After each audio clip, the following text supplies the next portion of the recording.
to order the zoning bylaw committee for December 4. Who's here? Alphabetical. Clark Brewer here. Tom Callahan here. Jack Creighton here. Oh, go ahead. David's here. David Farag here. Yeah. And Mike Ticky. And I don't think the judge is joining us, correct? Hello. I believe that's correct. Okay. All right. So let me get into simple first. Did everybody see the minutes from October 2nd and November 8th? The November 8th ones were amended, and I finally found my notes. But Yes, right, I did. You sent them around. Yes, I saw them. yeah. All right. So I'll make a motion. We adopt the minutes of October 2nd, 2023, and November 8th, 2023. The latter is amended. I did get your minutes, but I wondered, we talked about the height a little bit, and you had suggested maybe 4 or 5 stories would be okay as a part of that discussion. As well as I think I had recommended that we put together a workshop where maybe we sit down with paper and review the policy and the various sites with maybe a zoning map and aerial photography and the parcels. All right. Well, I know it wasn't in the notes that I try to keep while I'm conducting these meetings, and I'm looking at it weeks after the fact. If you want to amend them further, be my guest. Well, I mean, I had recommended a workshop, and I don't recall if anybody else said, "Hey, that's a great idea, Clark. Gee, what would we do in that workshop?" I will note that Cassandra has scheduled a forum for this on the 10th of January. Tentative, nothing is set in stone. Okay, that's fair. And I don't know if a forum Clark, point of order. Are you amending the minutes? Because that's what we're discussing. Yeah, you know what? We'll get to the schedule. I didn't even look at the schedule to know what you're talking about on January 2nd. Yeah, Cassandra, we'll get to that in a moment. Emailed out a schedule. Yeah, I know. And I haven't looked at it yet. All right. Are the minutes okay, or do you want to amend them? Yes or no? Well, I'll amend them that height and number of stories was discussed over the 3 stories recommended, and that Brewer recommended that we have a real live workshop with those who are most interested. The amendment. What about night did we discuss height and stories? I think it was the November. All right. The November 8th meeting. No. All right. Well, you know what? All right. So I'll amend the motion to approve the minutes of October 2nd, and we'll put the ones on the 8th off. Anybody second that, please? A second. Yeah. All in favor? Clark Brewer, Aye. aye. Jack Creighton, aye. Okay. Michael Dickey, aye. All right. Thank you. You show me an edit to the ones for the 8th. Regarding the MBTA thing, we are having. Can you talk into your mic, please? I'm sorry, you're breaking up. Yeah, I'm not trying to read. All right. So we're regarding the MBTA, we are having the same presentation, probably in a shorter form, being done on the 12th with the select board. We may have some other things to discuss with the select board that night about the path forward to the spring, but the UTIL representatives will be there. And so pretty much the same presentation they gave us on the 8th of just showing the proposed areas for where this district would lie. So that's on the 12th, which is a week from tomorrow.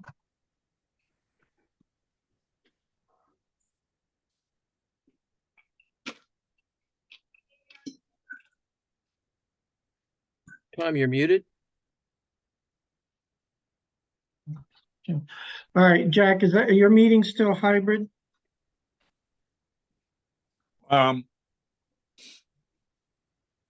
We can make it, but Yeah, I would defer to the chair. Yeah, I'm assuming UTIL is going to appear online, not live, but I'll show up live. All of our meetings are pretty much in place, but we do allow Google. All right, well, Cassandra, we'll work that out, whether they have to be there in person or not. All right, so the next is the schedule for 2024. Honestly, I haven't looked at it. I assume, Cassandra, you've avoided planning board meetings and have kept us to either a Monday or a Wednesday when there isn't a planning board meeting. So That is correct. if that's the case, then I'm okay with whatever the schedule is, because it just is what it is. If you've scheduled a tentative forum for January 10th, that's fine. We are probably going to have a number of forums, and I was discussing this with Chris Senior today, that January and February will be a period of time that'll be good for us to roll out a lot of things in the public, depending on what it is we're bringing forward in the spring. So if January 10th, I don't know what day of the week is that?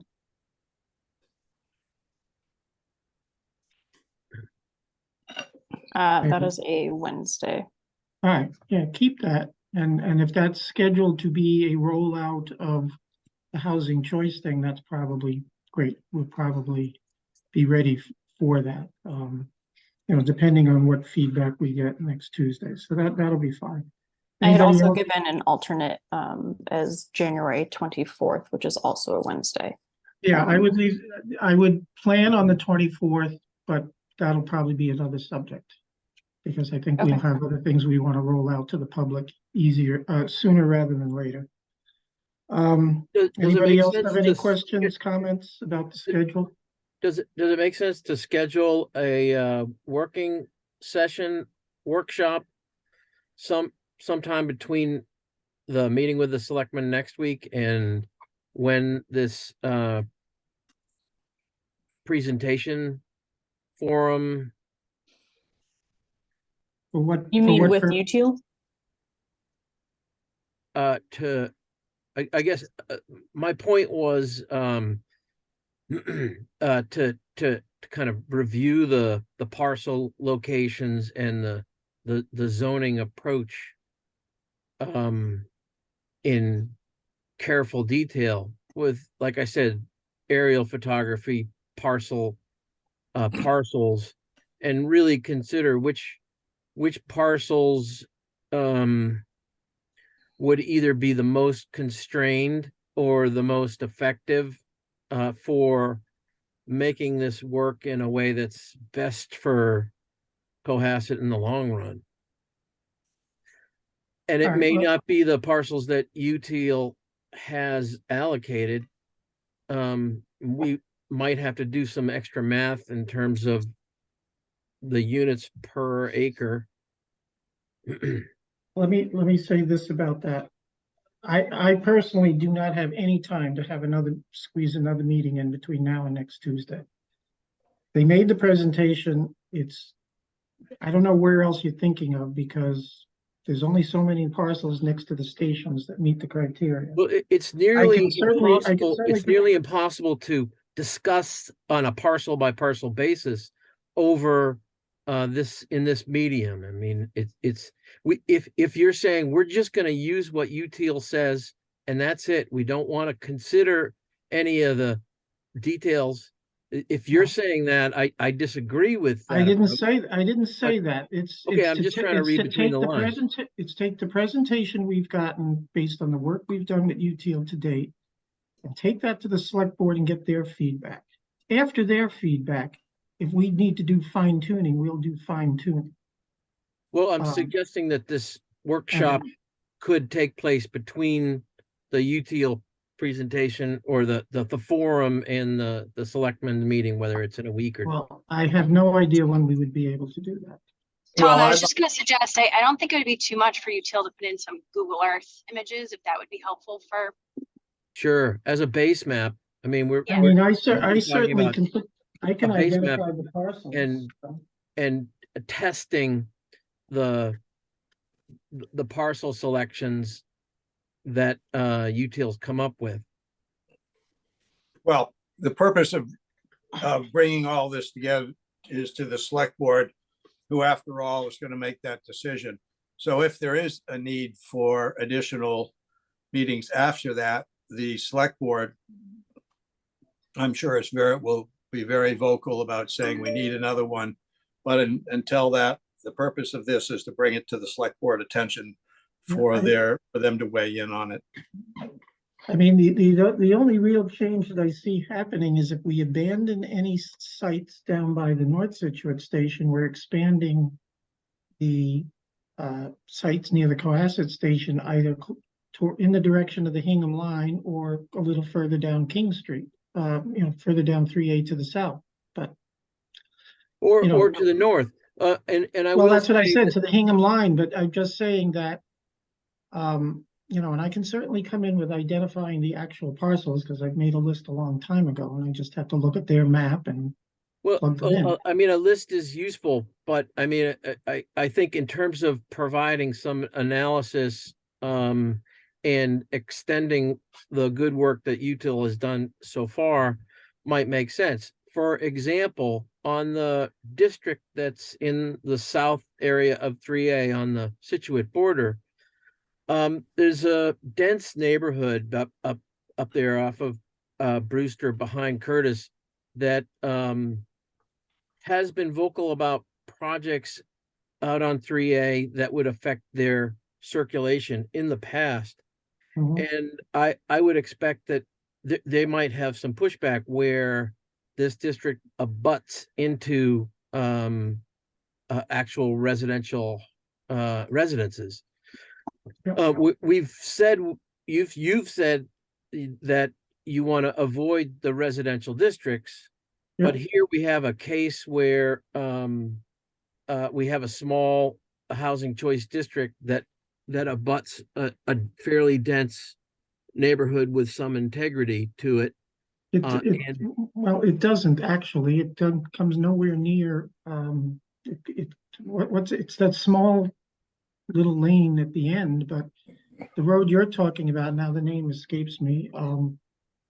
It's not near that intersection, but the intersection where the Abington Bank is and the greenery is across the street. I forget the name of the street's escaping me.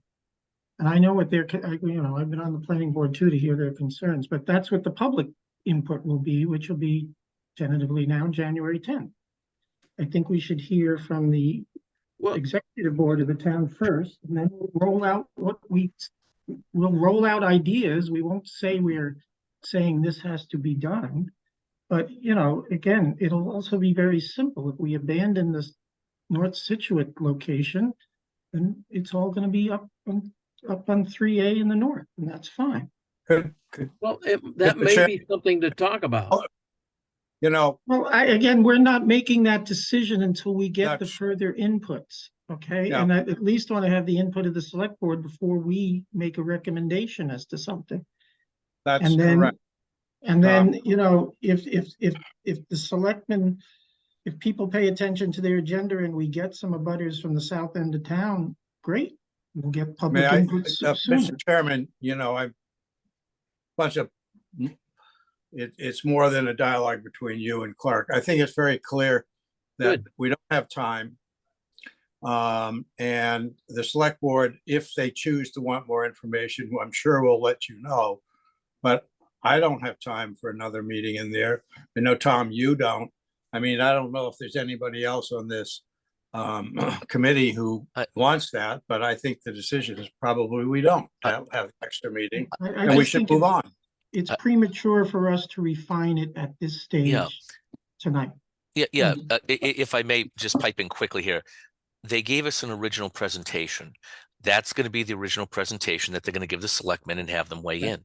After that, I think it's absolutely appropriate, and you let the selectmen know, is that if we got to poke, prod, refine, amend, or run a few different other parcels up the flagpole and see what they might be, that would be appropriate at that time. But at least let the selectmen see the original presentation that they gave to us as to what they had come up with and what they were thinking. But I do think, to Clark's point, after the selectmen weigh in, we could certainly, if you have another parcel in mind, bring it up and have them run it through the wash and see what it looks like. I mean, I don't think there's anything wrong with that, but I don't know if you're gonna be able to do that between now and next Tuesday or Wednesday. I don't- wasn't, yeah. I wasn't suggesting that. I was suggesting after the week from now meeting with the selectmen to see the UTIL presentation.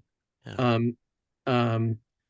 To then have a workshop where we can Yes. go on a parcel by parcel basis, evaluate what might make sense, what the possible impacts might be, and if we're missing something, if we're missing an That's- opportunity to make this housing. That can be work. this, that'll be the subject of our next meeting, which will be, I don't know if we have another one scheduled in December, but we. I would say that whatever we would want them for, if that is the case, that it would have to be, refined, because again, they will be on the clock. So we don't want to be in a wild goose chase looking at parcels and saying, run this way. If you have a couple parcels in mind that you're thinking of having them look at, then so be it. But I'm yeah, not suggesting a yeah. wild goose chase. I just Yeah. think a certain amount of evaluation of I what it is understand and that. what the impact I is understand. would be great. We will do that. We will do that after the select board meeting. We Yeah. can Sounds also, good. after the select board meeting, throw this, including the select board comments and feedback we get that night. Right. Is not wait till January 10th, but to throw it out on 143 and start to solicit public input on it as soon as possible. Sure. All And for the that. planning board might be interested too in giving some preliminary comments to what is proposed. If they show interest, we'll bring it up at their next, we'll bring it up at our next meeting, which is what, no, the 6th will probably Well- we'll bring it up at the second December meeting of the planning board because. Well, ultimately, the planning board does hold the public hearings for Yes, I know zoning that. changes. Well aware. All I right, know you're aware of that. is anybody, well, we got a lot of other things to discuss tonight. And by the way, with this, one of the things about UTL that, I was going to report a little bit later is, some budget issues. I don't want to waste all of our money on UTL. If we can save any money from that process, we might be able to use it for some other things we need to do because budgets. Well, that's why Budgets are critical. I'll get to that in a minute, but budgets are critical. I agree. That's why I think a working session with those of us who are most knowledgeable and have expertise in how zoning changes, this zoning change might work, sitting down with Yep. some paper and overlays and just working through what's proposed and how we could temper it to work best for the town. Do we have another meeting in December scheduled? You don't have a definitively set meeting. I had recommended that the next meeting for the zoning bylaw committee be the 18th of December, which is a Monday. All right, which is the week after. Monday, the first. 25th is actually Christmas, so not Yeah, all right. people won't be around.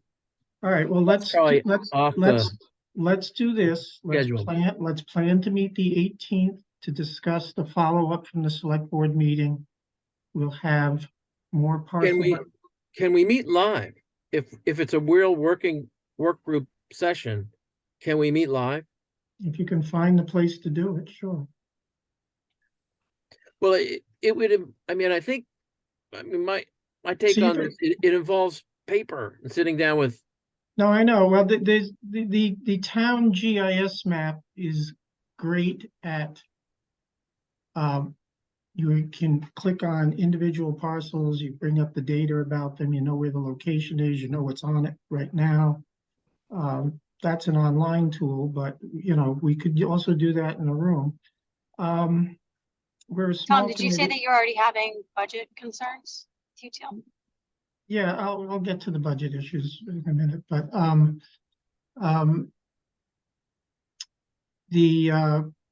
just suggesting if you want to do live, Cassandra. Yes. The Open Space Committee used to meet in that fancy conference room in Wilcott Commons next to the big room. It's small, it's a big conference table, it's good for us to work around. If people do want to show up and come, that we can accommodate that, but see if we can get that room for the night of the 18th. So I can certainly look into that. My concern is that if we're going to be discussing the feedback from the select board hearing, And if UTIL's presence is going to be required, we would need to look in on how to loop them in, because I don't know if they're planning on being in person for zoning Yeah, bylaw committee meetings. No, I'm thinking that the meeting that Clark's discussing and our discussion of it should be just ourselves. They've given us the data. They don't know We can't do that. They don't know the community in the way we do. They don't know the parcels individually. It cannot be a closed door session. It has to be. Oh, no, open. it can't. No, it won't be. It'll be a public meeting. It'll just be in person. I think Okay. Tom is just saying that we don't require UTIL's We presence. don't at that require meeting. UTL at the That's right. follow-up meeting. Okay, so, I think, look, all right. I cannot do an in-person meeting. And I think we ought to talk to the other committee members. These types of Zoom meetings seem to work fine. Having people not be able to be wherever you may choose to be. Zoom right. works well. Yeah, Jack, I just disagree in this case to really go on a parcel by parcel basis in these Again, two districts and evaluate how the zoning change would affect them and whether it's feasible to build what's anticipated by housing choice or not because of the wetland issue. I just think it's an exercise that needs to happen with. All right. Clark, that can be Fine. done with the town GIS map can accomplish the same thing and actually give us more data than we'd have on a piece of paper. We can see each parcel and know where it is. Yeah, I just think And just remember the it's something I wetlands. recommend live, not as a Zoom meeting. All We right, can have well, a you know, Zoom if there's component for the some, public. if there's some dissent that people can't be there, then we can't do it that way, right? We have to also have our committee members there. since Well, we're Jack looking- has said that he wants it to be a Zoom meeting, and I'm saying that I think Heidi, you're the beating a dead detail horse. No, You and I wanna take a also of the said- freaking roll discussion vote? is.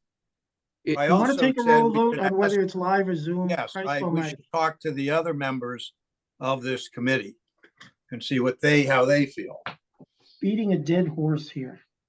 Yeah. Six of I one, agree. six of one, half dozen of the other. We have the tools to analyze the parcels either way. If we can't have a member here, then we should do it by Zoom. It'll probably be more conducive to the public if we do it by Zoom. I don't care either way, but what's David, Cassie, Mike, what do you think? What can you do? What would you prefer to do? All for what the greater team wants. I'm happy to meet in person if we all think collectively that's more effective. We haven't done that in a while, and I thought we were going to try to make a better effort meeting in person. So I'm definitely open to that. I would be in favor of whatever method we think is going to get more public participation, since that's really the key issue in my mind. The broader the public input, the better. To my mind, you know, if something in person is what some folks want, that's cool. As long as there's some kind of Zoom element that would allow, participation by townsfolk who, either can't or choose not to attend in person. Problem with Zoom, if we meet at Wilcott Commons, is that nobody's going to be able to see on the camera what we're doing with the roll of papers on the table. So just to that point, from a staffing perspective, if you choose to go the in-person route, you're not going to have that Zoom option, because I'm not going to be able to run a Zoom for public accessibility.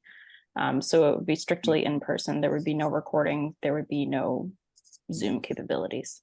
If that's the case, I think a Zoom would at least hold the potential for a wider range of public participation. So I'll default to Zoom. Right.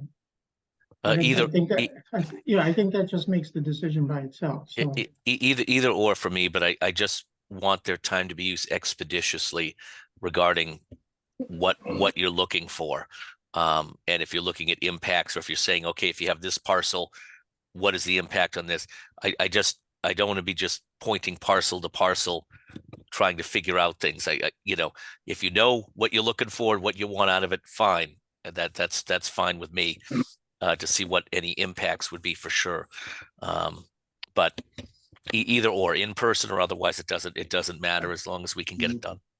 if we can't do Zoom and can't get public access, we'll have to do it. You know, by doing a live meeting, we're gonna have to do Zoom. And Yes. like I said, the GIS will give us the GIS map, put up on the screen, shared screen. I'll make sure it's all ready. Have the parcels identified. We can look at what they are, where they are, and make some harder recommendations about it. But that's fine. So let's plan for that for the 18th. It'll be a Zoom. Right.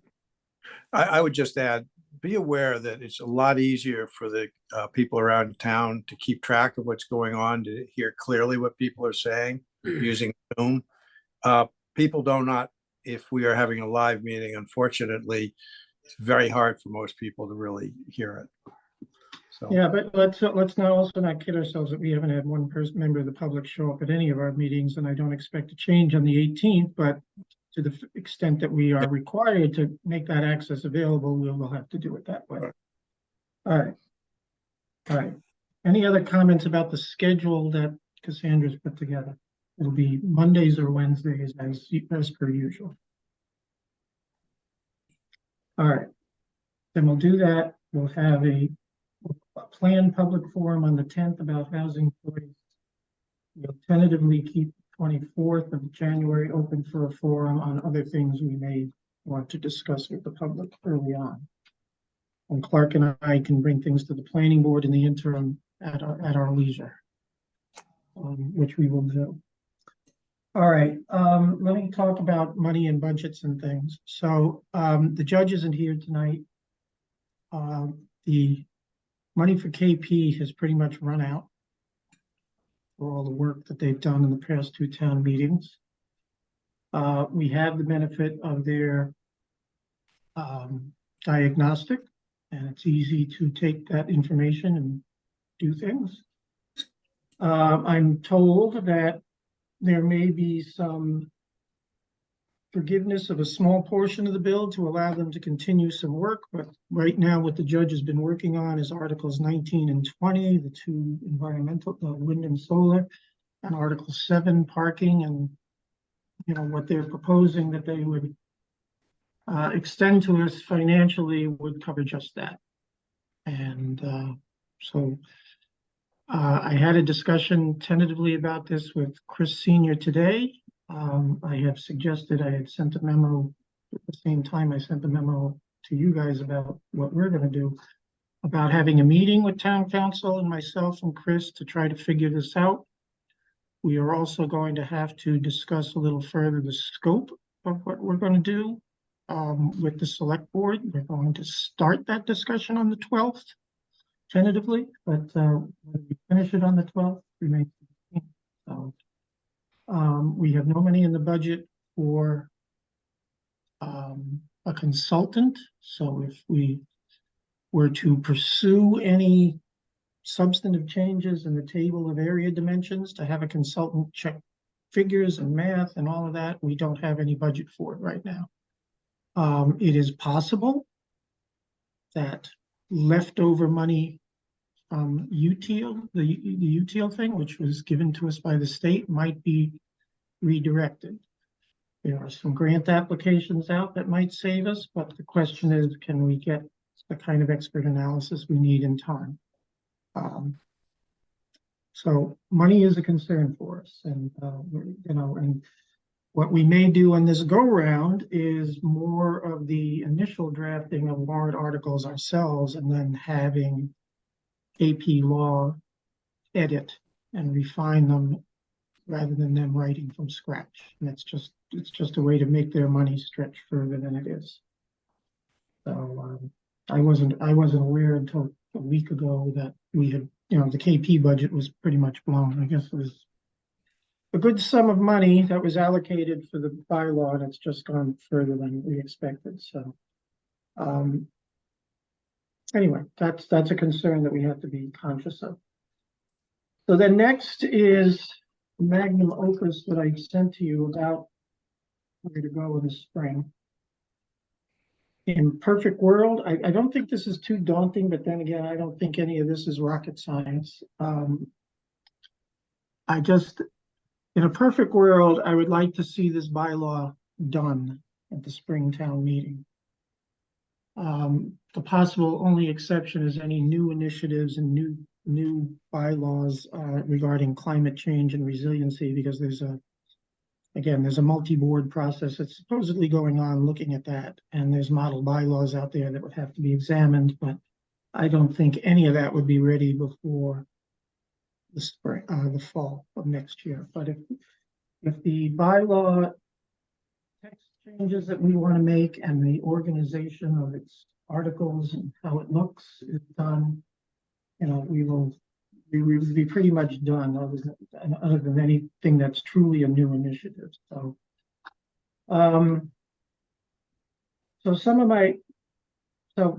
me just, you saw my memo. It's got a lot of stuff.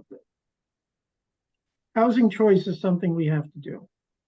So that can go forward. The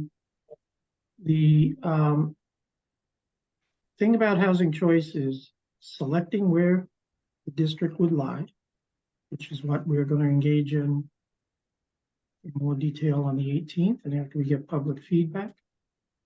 The text of the bylaw itself that would have to be written, which would be added to probably Article 4, I would imagine, is relatively short and sweet. The state guideline on it is relatively short and sweet. It doesn't have to say a lot. We have to create the district within Article 3 as a new overlay district. And then we have to create a dimensional table for it. And my proposal is then, rather than try to superimpose it onto what we just did in the spring, we just make it sort of a second standalone table, since its dimensions will really truly be unique to just it, to the housing overlay district. So I don't think it's as daunting as it might appear in writing it and preparing it as warrant articles and text for the bylaw. The daunting part of it is, selling the public on the fact that we need to do this, and this is what we're proposing, and this is what it would be, and this is the potential for development in the future. That's going to be the daunting part of it, not the actual writing of it. So that's one that has to be done. Another one that I think is relatively short and simple that Dave has worked on and I have worked on is a development impact bylaw. Hanover provides a model, but Hanover also has put in actual dollar figures of mitigation, which Clark and I know in a recent project before the planning board was brought up to us, and it created a ridiculously, the original proposal, a ridiculously low cost per linear foot of sidewalk, as an example, than what the reality today of what a sidewalk would cost. So looking at the draft that I did, I'm trying to think of ways where we don't tie ourselves down with unrealistic dollar figures, but that we give with project of a certain trigger size, that we give ourselves and give the boards the power to ask for mitigation, based on the actual cost of what is needed at that particular time. I think that would be okay. That's up for the judge to also guide us on that. But that's also a relatively simple thing to write, other than picking, again, how we measure what the mitigation would be. State law pretty much limits us to mitigation that is related to infrastructure that's directly impacted by the project. We can't order mitigation for them to build something on the other side of town. We can't take into account impacts on schools and school populations. So, the subjects of the mitigation are pretty simple. And the Hanover bylaw provides a model. It's, I think, one of the few models that we have in towns nearby. It's just that it has unrealistic dollar figures in it, in my opinion, and I'd like to get away from it. So I'd like everybody to look at that draft, because I think it's one we can come to a decision on the text, fairly simple, get it out of the way, set it aside. The judge is looking at 19 and 20, wind and solar. We made some necessary changes this past time with solar, putting some provisions in Article 4 we needed to do. We've made provision for actually allowing individual solar facilities, which happen in town but weren't allowed in the bylaw. she's working on incorporating her changes from her, proposals from the diagnostic. I had proposed some other changes about, particularly on wind, on allowing some smaller scale wind projects in town, individual house size, building size turbines, for example, right now we only regulate giant turbines. Want to get the alternative energy committee's input on that, take on the workload. Again, we have to talk to the judge about reallocating her time, so not so much time is spent on 19 and 20. She was also working on 7, which is parking. I don't know what other people's thoughts are on parking, but my whole sense of that article is just making sure that the amount of spaces we require for different uses, particularly commercial uses, is up to snuff. That it's the state of the art. We have places in town where we require 1.5 spaces in a residential use. We had things, I think, in the village, it's just 1 space per bedroom or something. So, and then Tom, in terms of parking, there are some options that definitely make sense. For example, we had diagonal parking, but it doesn't take into account that would involve one-way traffic. So the diagrams, they're 1970s era diagrams. Yeah, there's some updating. Compact parking spots as a percentage might make sense. But I think that the thing that makes parking sort of useful or difficult has to do with the width. We allow 9 feet by 20, and invariably I've never dinged a door in a car because I have a very tiny car. But people really need width, with groceries and kids and, I was just, yes. as opposed to the length necessarily. And I think that one-way traffic and angled parking could be looked at. That is something that we could get someone to. Well, I mean, I might be able to put the diagrams together because So here's what I was going to say. I think, other than the judge's diagnostic recommendations of tweaks and edits and housekeeping, I think the number of spaces we require and the measurement of those spaces is really the central part of that article. In a perfect world, we would have had the money to go to a consultant and say, hey, is our parking requirements state of the art? If not, what would you recommend to change? But assuming we don't have that money available to us for that, and I don't think that would be an extensive study, I think that would be fairly quick to determine. Is anybody willing to take that on? And then, Clark, you're almost volunteering, but right. Although David wanted to chime in, I think maybe that just had to do with but the I'm width. thinking that's the issue. But I think that it might make sense to present to this board the best practices of several towns who have updated their zoning bylaws and parking recently. And my only point is that we may not so have I'm the money happy for a to- consultant. I'm happy to put something together and Okay, then see if there's more work that needs to take place, then we look at a consultant. But let's I think, not to interrupt, Clark, I Go ahead. think if regarding the width, I couldn't agree more. When we look at standardized sizes of different things or the angling of parking or whatever, you can say, well, here's what the standards are, but we need to see if that reflects reality. Because how many times have we seen projects that have been done that they said, okay, we're going to do this many parking spaces. It's the state standard or whatever. And then you look at those parking spaces and they're, the standard parking space is almost made for a Yugo. It's not made for a Ford Explorer, so I think we need to look at that. And anybody who's been downtown knows that as well. So now when it comes to the money, I realize you were talking about that. I think if there's anything that we need regarding KP Law or a consultant on a minor basis like this, I think we need to ask for it. With the last articles that went through town meeting, which were generally housekeeping, you saw on the floor of town meeting some of the feedback that we got for them. If we want to change anything, which is what these articles are doing, and you're talking about parking and changing that, we are going to need the backup evidence to be able to show the public why we're doing it and what this means. And as they say, a picture is worth 1,000 words. So if we get a couple of quick different looks on parking and saying, here's how the 3 other towns, this is what they do, this is what we want to do, I think that would be copacetic with most townspeople.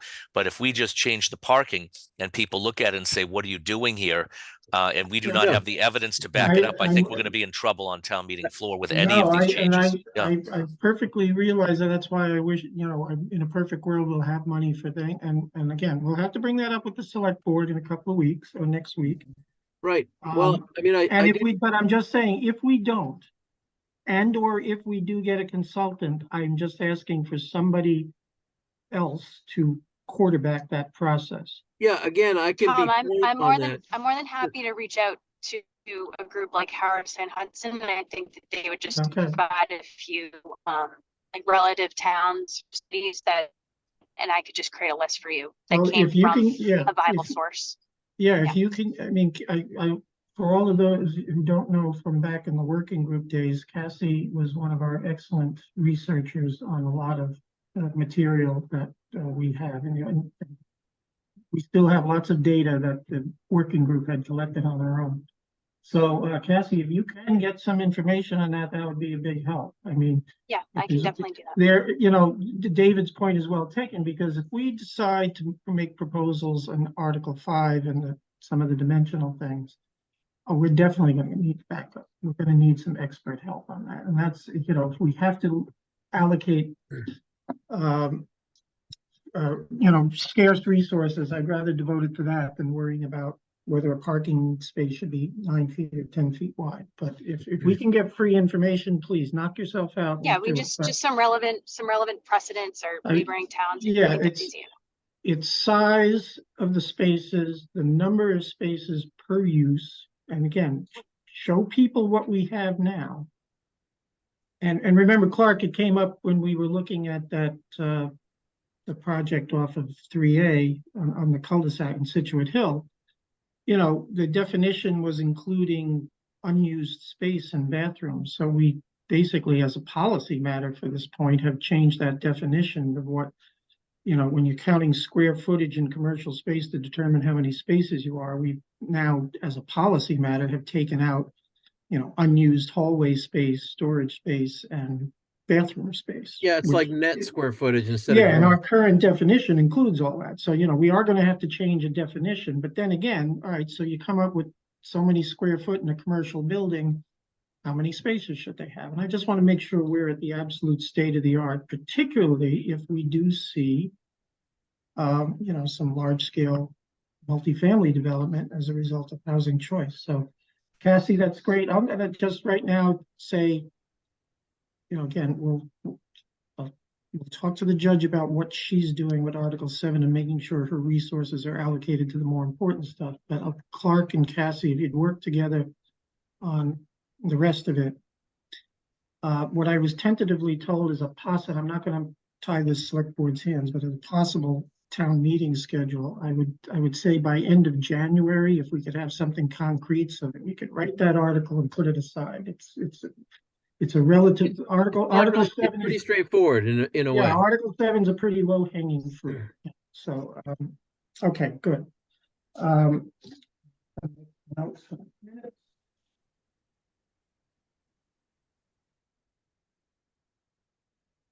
Yes, Cassie has a number of great contacts that fortunately took advantage of in this working group. So. All right. Then what else is there? So in Article 3, districts, again, we've put this off, but really the only issue is at this point, adding the housing choice overlay. And do we then take the step, we've talked about it for 2.5 years, of consolidating the commercial districts in the harbor into one district with similar uses as now? Number one.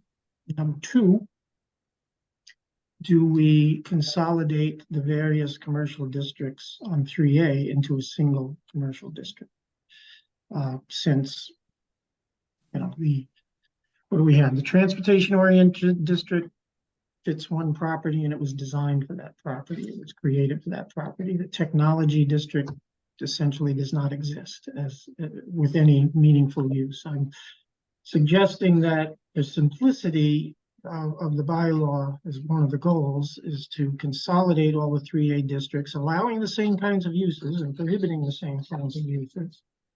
It'll just be easier to have one commercial district there and one commercial district in the harbor. So that's on the table as well to think about. And I don't think, again, it's rocket science of how that would be accomplished. It's relatively simple.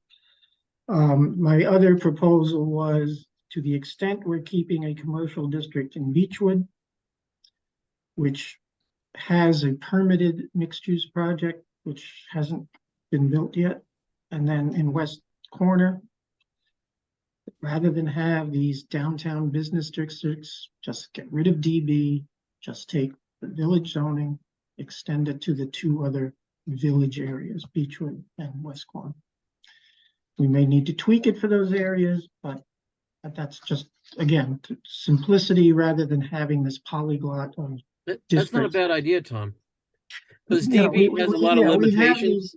Yeah, I mean, We saw the limitations of DB on the village until we Yeah, changed it a decade ago. I just don't think it makes sense, again, one of the goals of this from the get-go, from the working group, was to also make the bylaw simpler, easier to use, easier to read, and, there's no need for us to have all of these multiple types of districts, many of which, I know why the technology business district, with the hardware site and near Cohasset Heights, I know why it was done, but it hasn't generated any technology business, so it's kind of a useless thing. We can allow the use under a single commercial district, that we can allow technology related uses, but I just don't think we need all the mix of a district. So Tom, I think it should be looked at as long as it doesn't inhibit the current properties to have any less than what they have now. no, I think in most cases it would probably expand their uses from what they have now. But the other thing is for the boards, as they're employing the bylaw, if you have a district that is never being used as far as what you're doing, then when you have it come up, it's almost a case of first impression for the board. Yeah. In other words, if you're never using the downtown business district because nobody ever comes, then when somebody comes, you don't know how to administer it as properly as like the village, where you've had many more projects. So I think from the board's sense of being able to administer these districts as well, I think it would make more sense to have them more consolidated so that they know how to administer them. Yeah, and then the other issue to confront with the so I mean, consolidating 3A just means, highway business, technology business, transportation overlay. You look at the different uses and make sure they all still make sense. In the harbor, the one policy issue to confront in the harbor when consolidating the districts is because in the consolidation, the overlay district, which right now includes the project that's going up, but it also includes the property next door on the land side, 91, 97, and whatever Elm Street. That is also, to avoid the issue of spot zoning, those properties were put into the overlay. So the overlay is the only reason you get mixed use in the harbor. And the policy question is, if we have a new consolidated harbor district, are we going to allow mixed use? Or are we not? That is the one policy decision we'd have to make. And how do we get to that in terms of a discussion forum or there's I think going to that be different pros and cons. I think that's going to require. And that area is confounded by being in flood plains and velocity zones and things that affect feasibility of future projects. And then the only other thing about the harbor that I thought about is the commercial districts are what they are. The Oaks Estate, the Yacht Club, the Bellarmine property, and the Legion are, two of them are residential uses, two of them are commercial. One's institutional, one's commercial, but they're all in residential districts. And one other policy issue would be, do you take them, given that their current uses, and put them into this harbor district and take them out of residential? Now, that ties your decision also into mixed use, because anybody who's looking at purchasing the Oaks Estate or the Bellarmine property is probably going to be looking at multifamily development. And that's, so those are policy questions. The harbor consolidation is not as easy as 3A because there's these policy issues to decide on mixed use. Well, And Tom, we've discussed that and looked at it for quite a while, and our conclusion was, for protecting the town, that the residential district with the large lot sizes is affording us a certain degree of protection against undesirable development. So we should be very, very aware of that. And there is also some movement afoot to see if some kind of proposal can be made for the Oaks. It may include things like maybe a small health club or stuff like that. So I think that's something we really have to be careful about. yeah, And no, I agree. yeah, and Bellarmine, similar. They're juicy parcels if somebody can get some leeway on doing commercial and all that, but I don't think that that's what the townspeople are really interested in. again, They want to preserve it.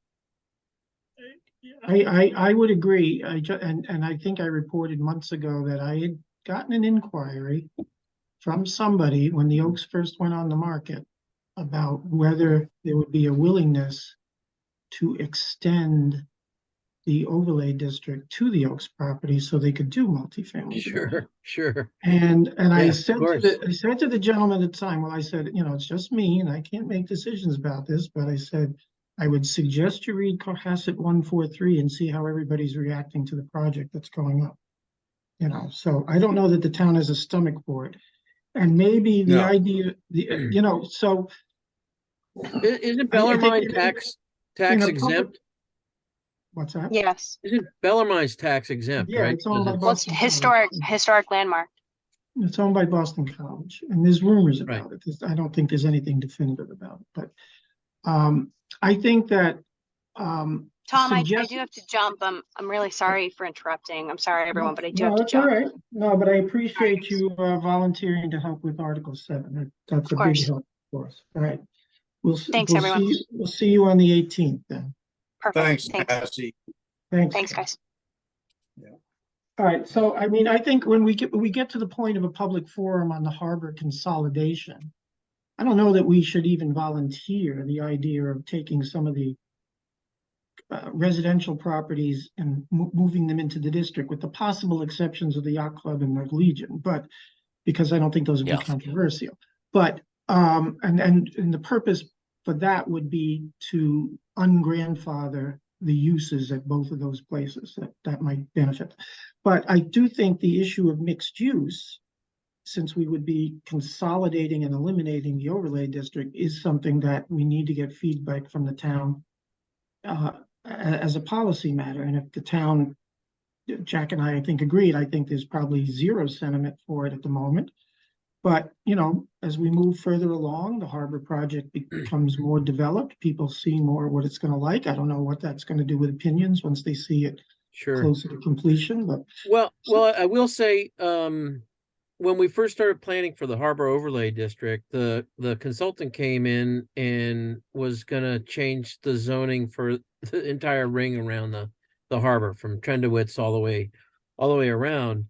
And we were like, whoa, wait, no. That's, we want to proceed with caution on this. And really the Cove area is a test case to see how the harbor overlay and mixed use really Right. work.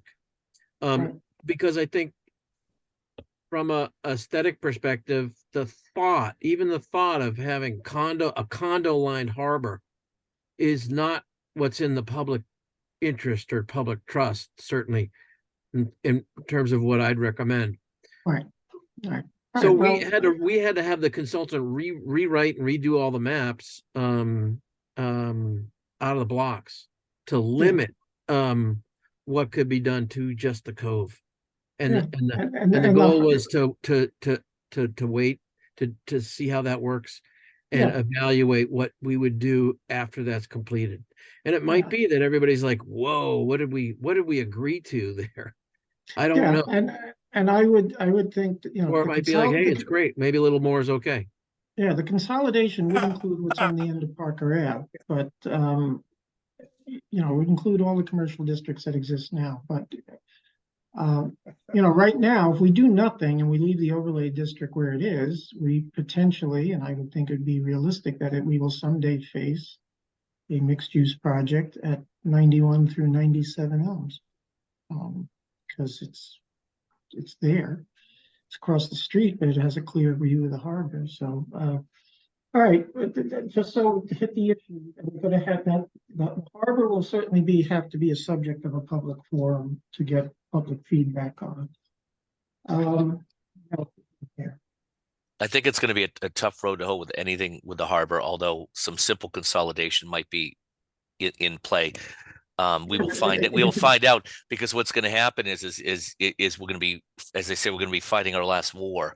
In other words, people are going to see what's already been done down there and say, well, I don't want to see one more inch of anything. And so it might be a little bit difficult of a process. I'd certainly like to hear from the public, but I just see that we're going to have to tread lightly on what gets done there. Well, I mean, a And again- simple change would be the industrial zone that Trendowitz Marina is on, to change that to waterfront business. That would make sense, and maybe what Tom's suggesting, Well, there's still a downtown business district down there. So again, it might make sense to change that to village.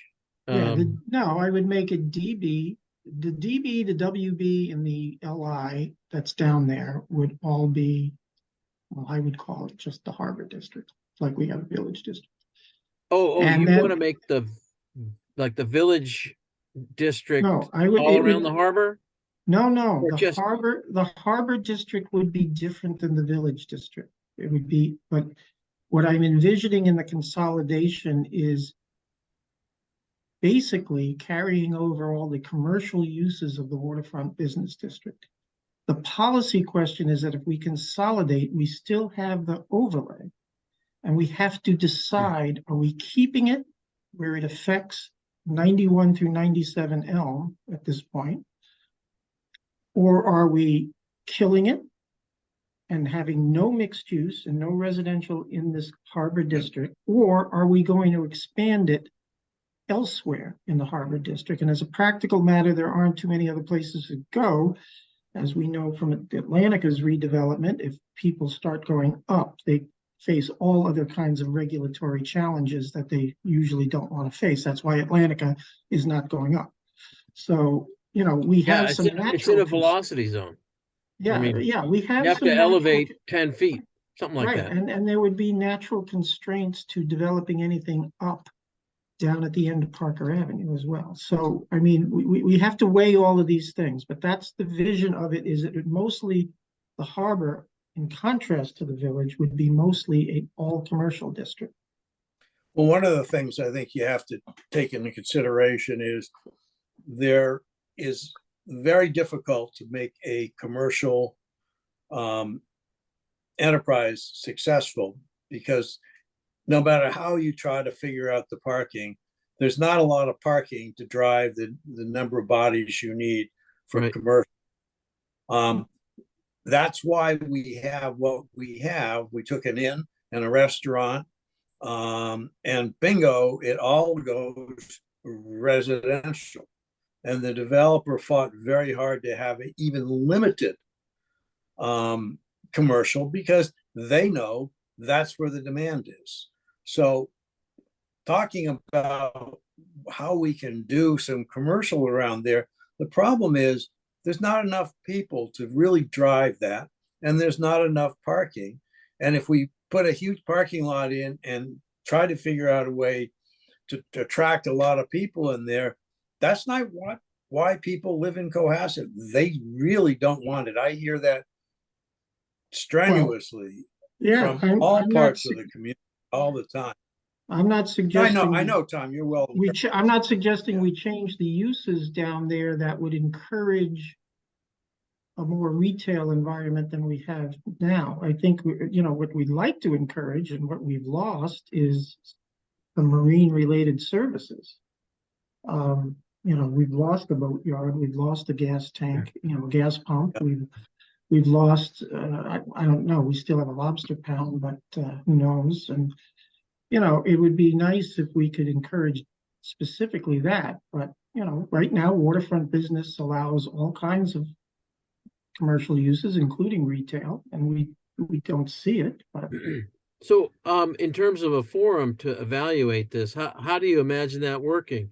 If we can only have Zoom meetings to look at well, we've done the our public, parcels and look at the zoning and based on what we have now well, and what we might propose. we've done hybrid public forums before in Wilcott Commons, and that's how I would propose we do all of our public forums.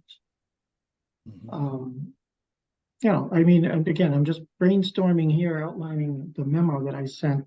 You know, it was certainly will refine what would be a presentation, but I don't know, yeah. it might be the case where if we have 6 people in the room, there's 6 different opinions, but we can still build consensus on similarities between what people are thinking might make sense that would be able to move forward. Right. I mean, Absolutely. I think in the harbor, I think a generally conservative approach makes sense. Not that I'm agreeing with Jack's previous comment exactly. I just think it's such a precious commodity and limited commodity that there are places that you can reasonably expand, and those marine uses maybe could be densified at the Trendowitz Marina. I mean, really, that's where all the boats are, that there's access, the ramp, Well, trailer parking. And if we could look at that particular area to expand some of these marine uses, that might make sense, or densify the marine uses there. well, you know, one of the approaches that I had brought up at the end of the working group before this group got started was another tool that we can use that we don't use but other communities use is we could have, for example, a master harbor district that would encompass this area. You know, that would be the boundaries of it. But then within that, you'd have sub-districts.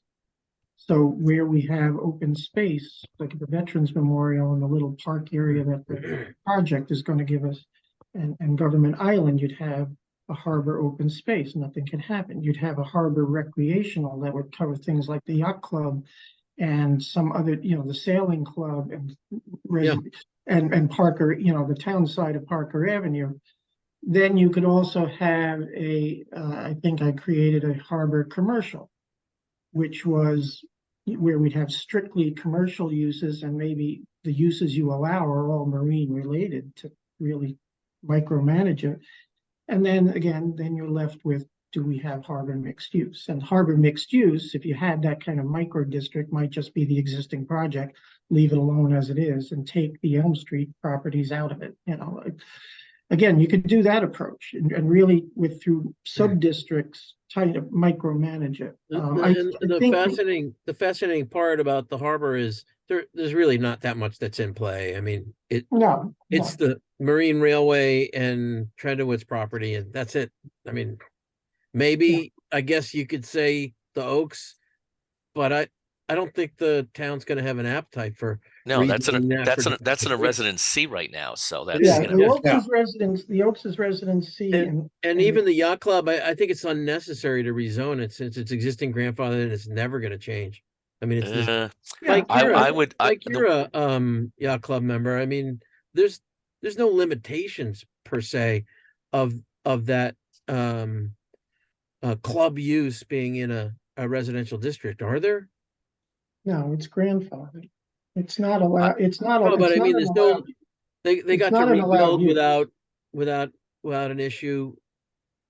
Yeah, I'm just, the thought about doing it was to ungrandfather them and have them as of right use, and have all the waterfront properties in the district, perhaps with the exception of the Oaks and the Bellarmine, But And the yeah, again, same- I the just don't same think there's thought with that the much in Legion. play. It's just The what's in the Marine Railway. That's it. the Legion is in Residence B as well. It's next door to the Elm It's Street. in the Harbor Village District. Legion It's- is. No, the Legion's Residence B. No, it's in the Harbor Overlay District. The Harbor Village Overlay District includes the Legion. I thought it just included the Elm Street. Well, ones. why don't we look at it later? We don't have to argue. Yeah, about all it right, but with anyway, everybody. It's just those embarrassing. are the issues with that. Now, the other things in here in this memo is like just some more consolidation.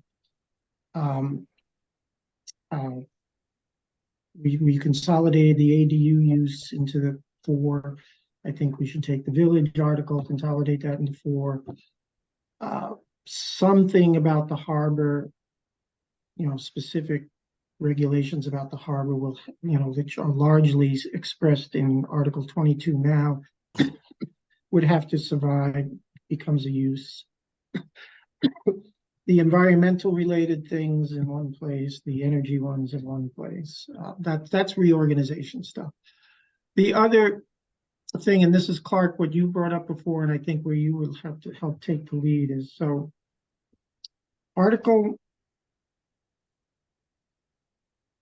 we have Article 9, which is our watershed protection district, and we have Article 14, which is the floodplain overlay district. I just think they should be consolidated into an environmental article, but I really think the substance, other than the judge's diagnostic tweaks, I think those 2 articles are to be left to the environmentalists who are going to come up with something new on climate change and resiliency for any real substantive change. So I'm only looking at 9 and 14 just being consolidated into a new article and become section. The environmental stuff that I'm sort of have an expertise in isn't climate change in terms of Right. global This is warming. where and you, this sea is level where you rise. come in. It's Right, this is where sustainable you- design and Right, this is where you come in for so Article 10 is our residential cluster district. I And do have to you- jump off the meeting now. I know you've got 1, 2, 3, 4. But the last thing I would say is that out of everything you did, I thought it was great the way you broke it out. But I would say it's a lot. And so if something is not ready for prime time in the spring, well, I really don't want to have it bounce over. If it's not ready for prime time, we have to decide if I it's get ready it. for prime I get time. it. I'm gonna Because try I'm gonna try to keep pitching this stuff in digestible bites to not overwhelm everybody and to prepare the public for it. And if we end up with a June town meeting, we'll have a little more time. That'll be great Yeah. for us. Anyway, all right, I appreciate. Tom, I'd like to I'll address sketch it that later. comment. Very astute. What we've learned is that short, relatively uncontroversial stuff, and then some of the more controversial added in towards the end, we can get through town meeting. If you Yeah, put too much in there, and that's why I think the select board is comfortable if we stretch it out, because we really had a much bigger win the other day in town meeting than I think some people appreciate. We got a lot of stuff actually done, and yes, it was late at night, but boy, it just went right through. So that's a good test to follow. I just one of the things we're going to face with the spring is we're going to have a lot of articles only because the ones that might make change, we want them to rise and fall on their own merits, not be part of a larger article that defeats the larger article. So, we're looking at 8 to 10 articles or something at this point. Again, the low-hanging fruit can be dealt with. We can get a lot of changes on things, and if we lose some of the more controversial things, fine. We'll still have a redone, cleaned up, better bylaw than what we started this process. But we'll talk about, that's one of the things with this discussion I have to start with the select board on the 12th about the course of this. And I will just tell you that personally, I want this done and need this done. I can't continue to do this for too much longer. But anyway, that's a different issue. So let me just talk about the other thing. So Article 10 is our article on residential cluster, which we don't use that often. And Clark, you mentioned also, and there's a model bylaw for it on low impact development. Right. I think the two of those are kind of related. And whether they exist as coexist or residential cluster gets replaced by some new low impact development Well, concept. yeah, cluster itself is fine. It's just that it's got a 10-acre minimum and those are hard to find. Oh, So I think what we I- talked what I about would- perhaps reducing it to 7 or 5 as a minimum. Right. Um, I have written no changes to 10. And I have not Yeah.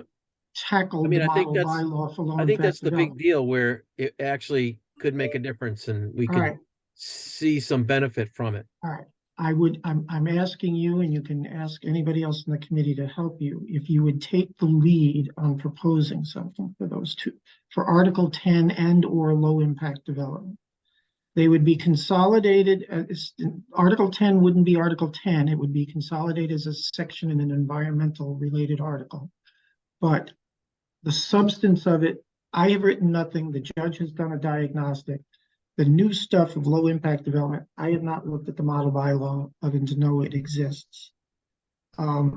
This is your bailiwick, so I'd like you to take the lead on it, and again, end of January timeframe, to focus on something. Let Cassie take the greater lead on the parking for the moment, so your workload is not stretched too thin.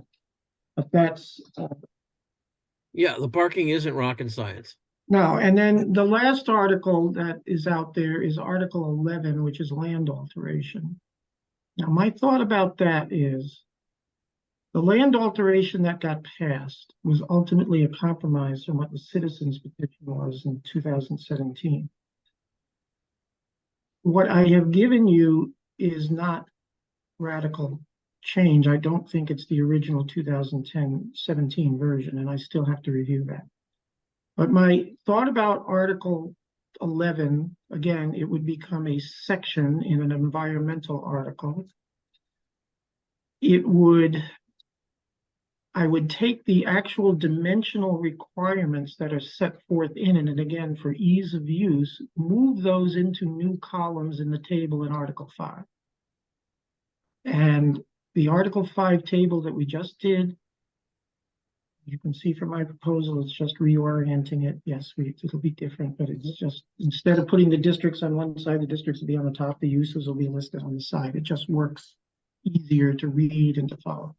But that would be my Article 11 on land alteration, is to essentially keep it the way it is. We have the compromise to get it passed. If you remember, the citizens petition got a majority. We fell short of the 2/3 by 6 votes.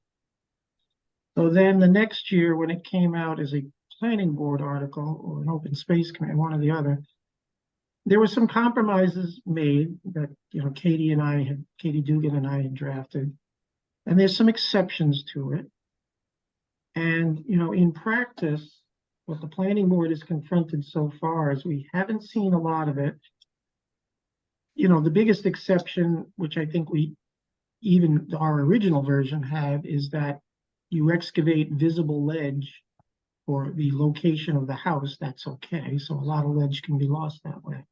But one of the things that came up with a project on Howard Gleason Road is that we came up with a concept of, similar to wetlands, where if you are allowed to fill a wetland, you have to create a new wetland, like in a 2-to-1 comparison. So the project wanted to take away some visible ledge to put a pool house. And we said, fine. And then we talked to them, and they could expose ledge on another piece of the property, and were going to give us 2 times exposed ledge, which is, it's protected because of its aesthetic character for Cohasset, unique to Cohasset. And we've done this replication, basically copying the wetlands concept of replication. So that's one of the few times we've had to apply the newer bylaw, the newer Article 11 in practice. We've done that. But I want to look at some tweaks to maybe close some of the loopholes, which I think are a little big, that we can drive a truck through.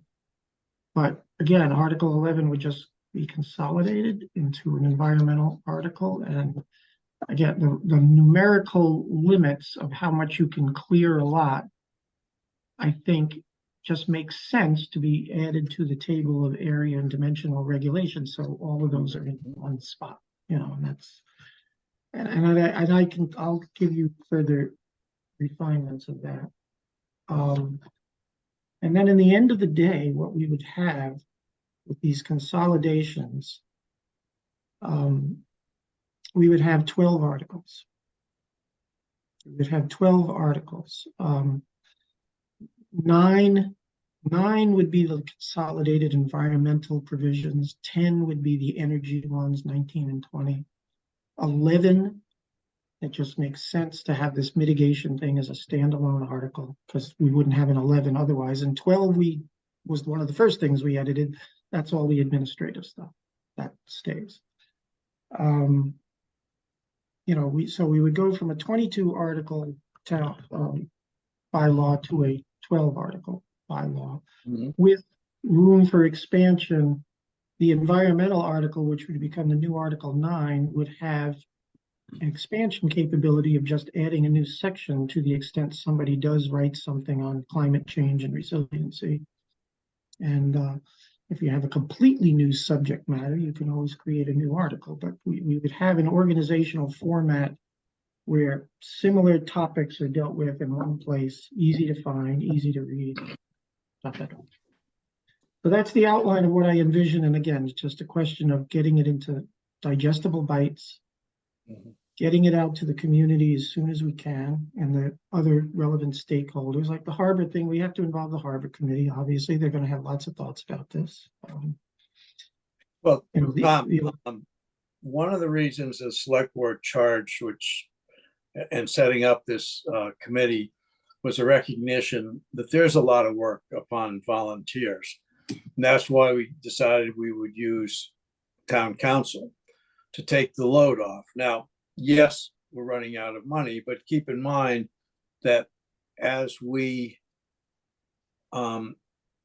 if we limit what we do at each town meeting, we expand the time frame, which means I'm quite sure that the select board would be amenable to spending more money on KP Law, especially Judge Cutler is so good, which has the advantage of bringing it into bite-sized pieces that will pass, and also taking some of the burden off of all of us, and especially on you, Tom, because you're just doing. But this is it, Jack. The work's already been done.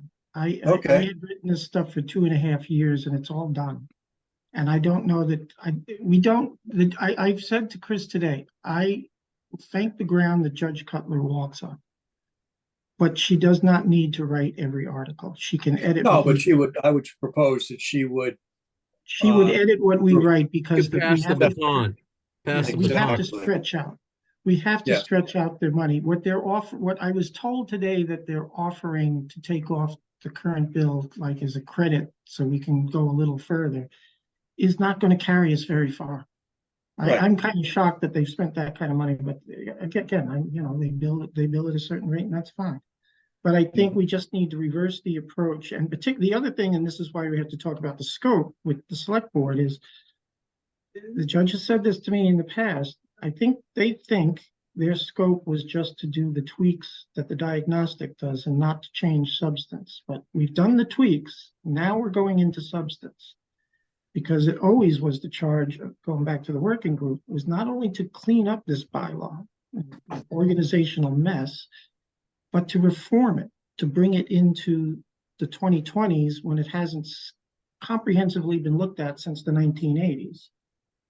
And that leads us, the last thing I'll bring up that'll be a discussion point is going to be the most controversial stuff, and is where I think expert help is going to be needed. In the Article 5 table, in 86, they created the current area dimensions that we have for the different districts. I'm not proposing changing residential districts. Three is enough. We don't need 4. We don't want to go to 2. We changed frontage for whatever reason in 1969. I have a thought about why we did it, but the question is, I don't think the areas of the lot need to be changed. I don't necessarily think the setbacks need to be changed, except it has been brought up that perhaps we should have a different kind of setback, a buffer zone setback, where the village and the harbor meet residential districts. I believe we have one between 3A and residential We districts. do, yeah. But the thought was to create a buffer between, at the boundary lines of the village and residents and harbor residents. So that's the only thing about setback. It's frontage that we should discuss. And I was looking over some old working group data, and the zoning board members will freak about this because we already have about 60 some odd % of our properties are non-conforming in one way or another. Yeah. If we change frontage, we will add more. And they'll be Article 8 to death. Their workload will go up under Article 8 exponentially. But, you know, the horse of development in this town is very, very far out of the barn. It may be too late to make any substantive change, but to go to 50 feet, we did a radical change, and it's led to a certain pattern of development. Measured against that is the subdivision, which, yes, because of the road requirements and possibly sidewalk requirements and infrastructure requirements, it eats up more land.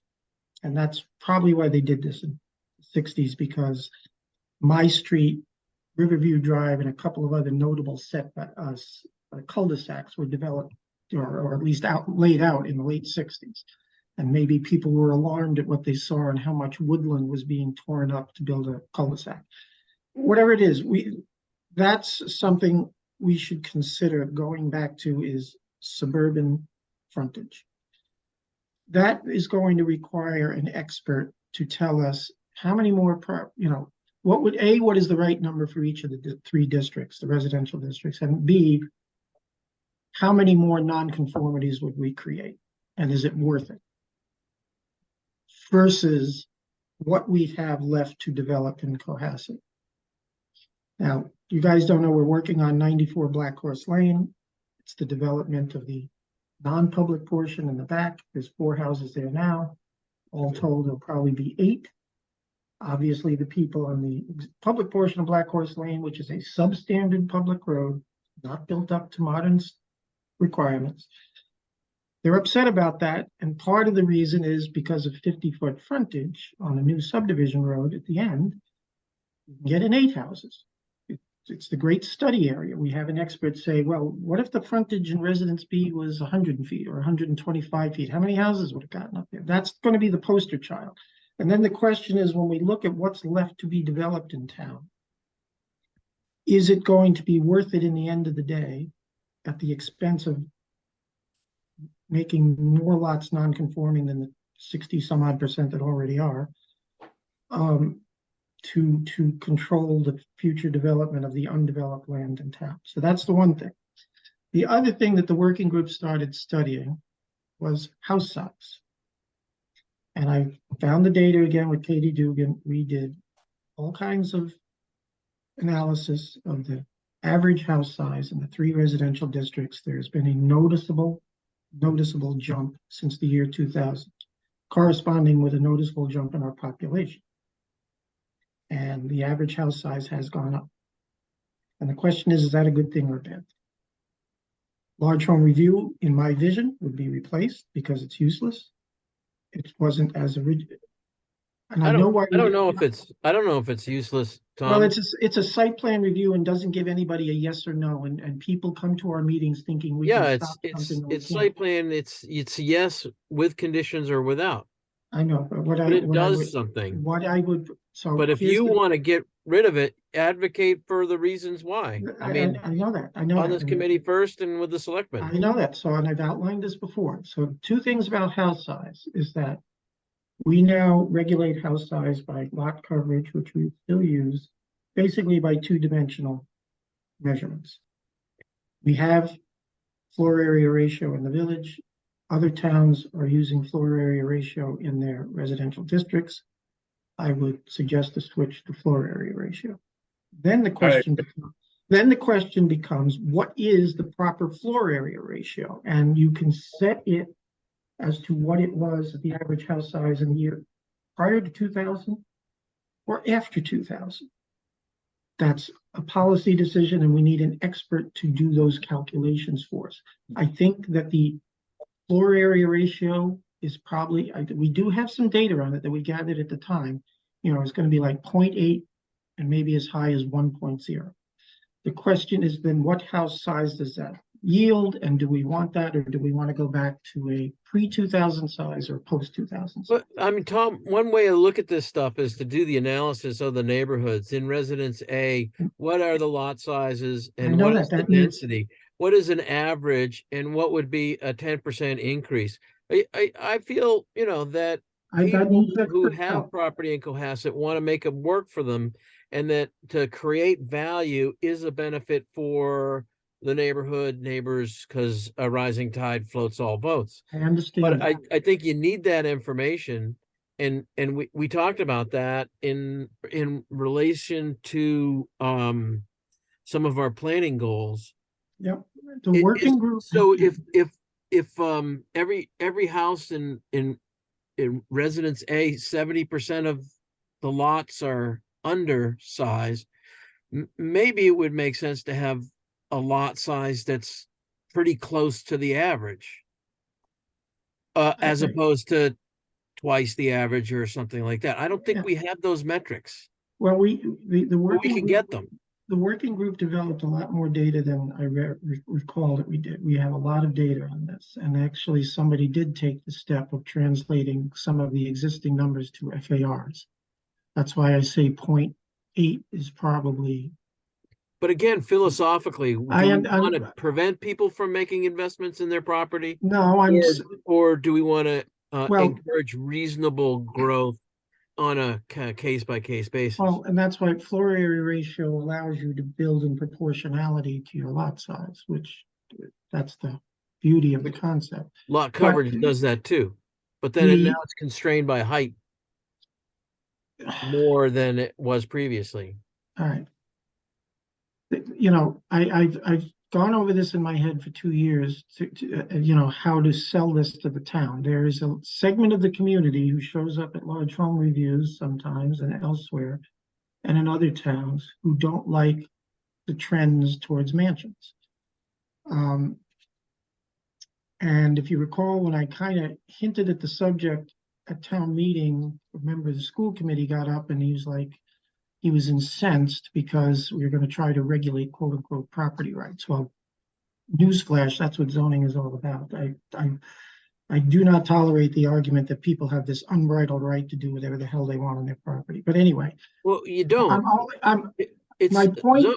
Zoning is for safety first. I mean, yeah, it it's also really it's all also- started for Well, safety. Anyway, It's the only morphed into point for something the else. only point for tonight is this is a topic for discussion. And my replacement of large home review would be to say that, okay, you establish an FAR. Obviously, if you otherwise try to exceed a dimensional limit, you need a variance, but rather than a variance, at some percentage above the allowed FAR, let's say 110%, maybe 125%, it could be allowed by special permit, and then anything above that is variance. That's the concept. But my point was that while the working group has developed a lot of data, and we have a lot of background data to hand to an expert, we need an expert. So it is where But if the we philosophy, Tom, I agree with you, but the philosophy of are you trying get to it. The take rights philosophy, away, or are you trying to make things more flexible? Are you trying to philosophy- generate value or take value away? I No, don't- that's a false analogy. No, Yeah, I no, don't- no, it What you're isn't. trying, here, may I speak? Thank you. Yeah, go ahead. But hold on, that's not, I don't agree with that either, that value is the issue here. No, I don't Right. think it's the only issue. It's You just don't need 10,000 square foot houses what are in town if it's up what to are me. you what is the overriding goal? What are you trying to achieve? Limitation of rights and No, value, or Don't call them rights. It's called a community standing for a value. We have zoning limits now that limit things. I understand that. It is to, the argument is sustainability. A 10,000 square foot house, however designed to today's standards, is not sustainable. And people do not need 10,000, you know, could call a guy to That's a planning board value meeting. judgment, isn't it? I You've got 3 understand it's a acres, value you judgment. should be able That's to what build a zoning, 10,000 square foot house. zoning is a value judgment of a community about how it wants to look and how it wants to be developed.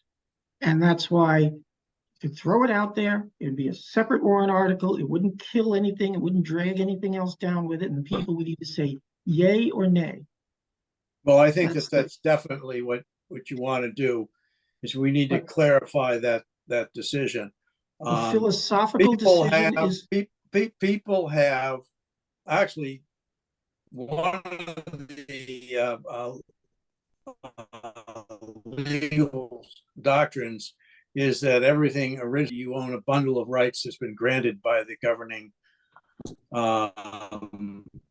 they got whatever the governing entity. In New England originally was the king, and he would grant you certain, or she would grant you certain rights. That's an interesting way to look at it because it clarifies things and it makes it so we understand what we are here are doing with our zoning. And I do think it's important that we apply the community standards. And quite honestly, the community standards, with some outliers, typically people who are building huge houses or are employed in the building of new houses, but the most population in Cohasset has now said, enough is enough. We need to preserve the character of Cohasset. And once we, and this is a good, one of the reasons why the select board, and of course, I was instrumental in setting up this committee by the select board to precisely do that. So we need to reflect what the town wants and what the select board asked this, set up this committee separately and gave us autonomy from the master plan and all that, so we can focus on this, so we don't have to go back to another bureaucratic group and another bureaucratic. So we report directly to the select board and provide the select board the benefit of our collective wisdom, or hopefully our collective wisdom. just for the point, for the purpose of tonight's discussion, the policy decision, the policy implications behind it and the philosophical implications are something for this committee, the select board, and the community as a whole to decide. We need the experts then to back up the numbers that we choose. And so if we have limited expert resources, I want to devote them to whatever we do in Article 5. See, Because, Tom, I think because can that get is where, if we change frontage and or the way we measure house size, those are going to be the two most substantial changes we made and the most substantial changes made since 1986. I agree. And that And is there's going to broad- be, that is where broad our support. expert eggs are going to need, that's the basket they're going to have to be in. And I do believe Town's back to our philosophy, the discussion, town's philosophical the position may select be board to, would appropriate more money. yeah, again, and I hope so. And if the, I mean, what I'd like to do and get the go-ahead from the selectmen is to at least get a quote from MAPC on what that would involve and how quickly. They'd have to turn it around fairly quickly. But again, if we find out in discussions with the boards, in forums, that the town just doesn't want to go there, then we just don't go there and we leave what we have in place. And then people But will continue. that's not gonna address what Jack's talking about, preserving Cohasset. Basically, you know, it's sort of a limited growth kind of model. Yes, it Um, is. It's Well, a the li- fact it's- is, we are already beyond our sustainable capacity. Well, in this if the case that you're making now is no growth, then that we just need to make sure that We there's can't. consensus on that and then implement whatever changes that supports that overall philosophy. right, we That can't doesn't do mean no a growth. straitjacket, but it means that we have to recognize that with a small area with ledge, wetlands, waterfront, that the number of people that we can sustain in this town, we probably are pretty much there. The thing is, we want to make sure it's fair to everybody. It's fair to existing homeowners. We don't put an inordinate straitjacket on their use of their own property But keep in mind, what you do for your property impacts what somebody else had the quality of life in somebody else's property next door or down the street. So we have to balance that. So Sure. it's just, and what I have heard across town is through a couple of campaigns, and it didn't matter who I was speaking to, when I'd say that people would nod and say, that's right. And it has to be preserving Cohasset's, I forget whether I used heritage or character. And everybody knew exactly what that meant. It was just amazing. And you could be, unless you really had a vested interest, everybody, agreed with that. So, and that's kind of something that we can do. And we have a pretty good opportunity in this community to listen. Tom's done a good job. Clark, you're a pain in the ass, but I like you anyway sometimes.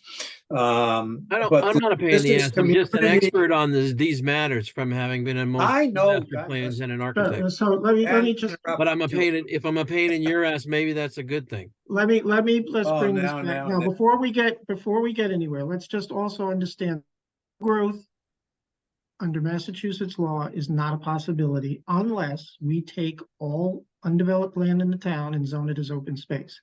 Then we get into regulatory takings and it'll cost the town some money. If the town wants to pay that money, we could do it. We could do it in a snap of a finger. Now, limiting growth or managing it in a way that we want to manage is done by this, but Clark if you're going to take on the residential cluster and the low impact development, that's an equally important tool in managing the type of development we will have going forward. There's been projected build outs of this town of population of 9,000 something, and many years ago I saw one that was 12 that the MAPC did. Now, can we continue to afford a standalone school system with that? I don't know. That's with sewer though. Yeah, it's got a lot of factors in it. We want absolute no growth. We just take everything that's not built on, call it open space, and get ready to. Well, we can't. No, we could do that. We could do that. It's worth talking about though, philosophically. Yeah, I mean, what individual rights matter. What would be the eminent domain cost? What collective goals matter, and there's a balance between them Right. that should be really understood and discussed. People wanted to pay $25 million potentially for a new town hall. Well, what if we said, okay, we can have no growth and the eminent domain cost of that is going to be 25 million, $50 million. Is that worth it to you? We could put that to the town, but that's the only choice.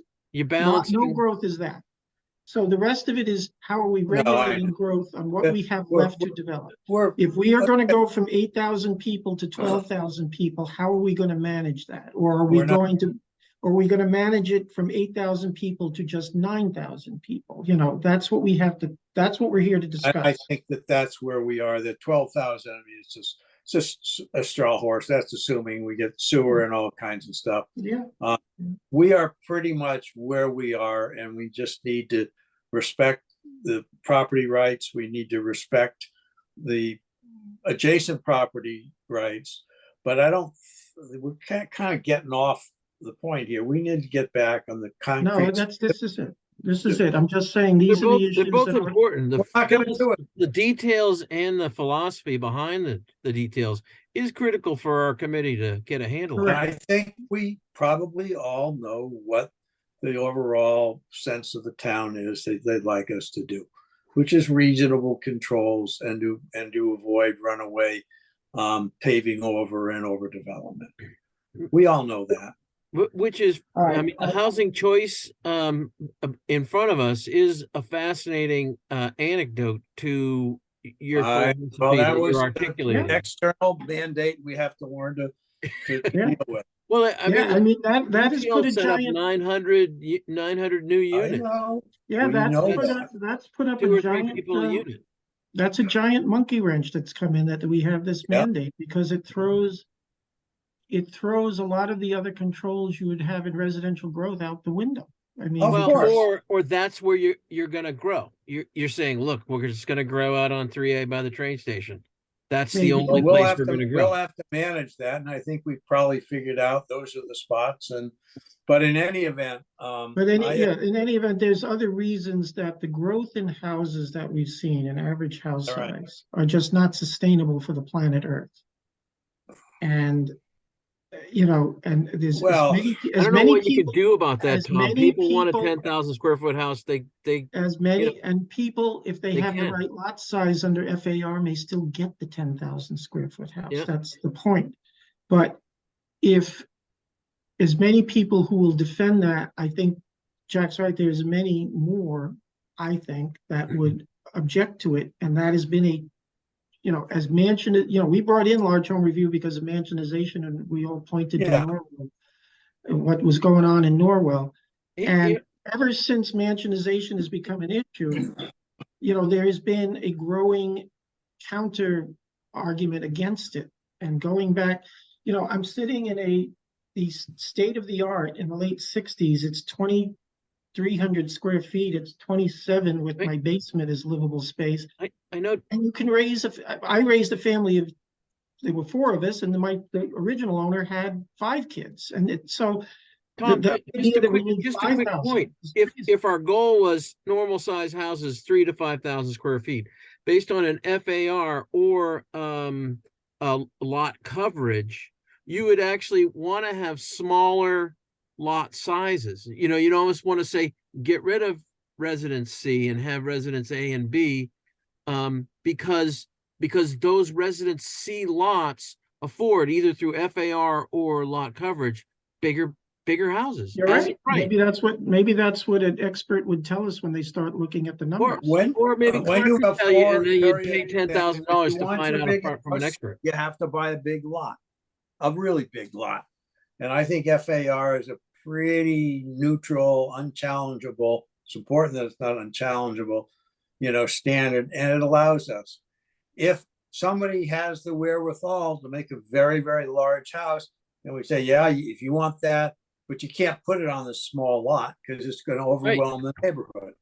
If they're all like that in the neighborhood, then that's kind of the way it is. But the benefit is, like, let's look at Bellemeade or the Oaks. We have large lots required there. They could put up large homes, but guess what? We're better off with 4 large homes on a big lot than we are with 16 or 20 small homes crammed in there. At least aesthetically.